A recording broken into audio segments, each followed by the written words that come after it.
COVID-19 വീണ്ടും വർദ്ധിച്ചു വരികയാണ്. ഒരുപക്ഷെ മുൻകാലത്ത് അത്ര അപകടകരാവസ്ഥ ഒന്നും ഇവിടെ ഇല്ല. അതുകൊണ്ട് തന്നെ എല്ലാവർക്കും പണ്ടത്തെ പോലെ വാക്സിൻ എടുക്കേണ്ട ഒരു ആവശ്യമൊന്നുമില്ല. എന്നാലും പ്രതിരോധ ശേഷി കുറഞ്ഞവർ, മറ്റ് റിസ്കുകളുള്ളവർ, ഹെൽത്ത് കെയർ വർക്കേഴ്സൊക്കെ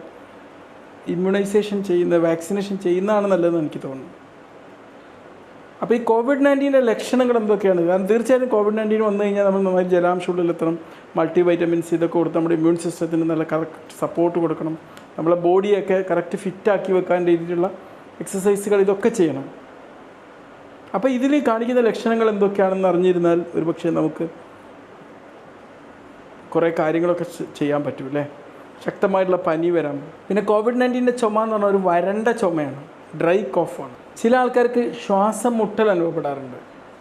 പനി മാത്രമല്ല, ചിലർക്ക് പനിയോടൊപ്പം ഒരു വിറയലും അനുഭവപ്പെടാറുണ്ട്. മറ്റ് പനികളിൽ നിന്നൊക്കെ വ്യത്യസ്തമായിട്ട് പലപ്പോഴും കോവിഡ്-19 കാണുന്ന ലക്ഷണമാണ് രുചിയും മണവും നഷ്ടപ്പെടുന്ന ഒരു സാഹചര്യം. ചില ആൾക്കാരിൽ ശക്തമായിട്ടുള്ള തലവേദന അനുഭവപ്പെടാറുണ്ട്, ക്ഷീണം, പിന്നെ ചില ആൾക്കാർക്ക് വയറിളക്കം, ഛർദി, വയറുവേദന തുടങ്ങിയ ലക്ഷണങ്ങളും കാണിക്കാറുണ്ട്. പിന്നെ മൂക്കൊലിപ്പ് പോലത്തെ കോമൺ കോൾഡിൽ കാണുന്ന ലക്ഷണങ്ങൾ ഒരുപാട് ആൾക്കാരിൽ കണ്ടുവരാറുണ്ട്. തീർച്ചയായും ഈ ലക്ഷണങ്ങളൊക്കെ ഉണ്ടെങ്കിൽ നമ്മൾ കോവിഡ്-19 പ്രൊട്ടക്റ്റ് ചെയ്യാൻ, ഇതിനെ പൊരുതി തോൽപ്പിക്കാനുള്ള എല്ലാ ആക്ഷൻസും നടപടികളും സ്വീകരിക്കുക. ഒക്കെ മുൻകാലങ്ങൾക്ക് വളരെ അപകടകരമായ രോഗമായിരുന്നു.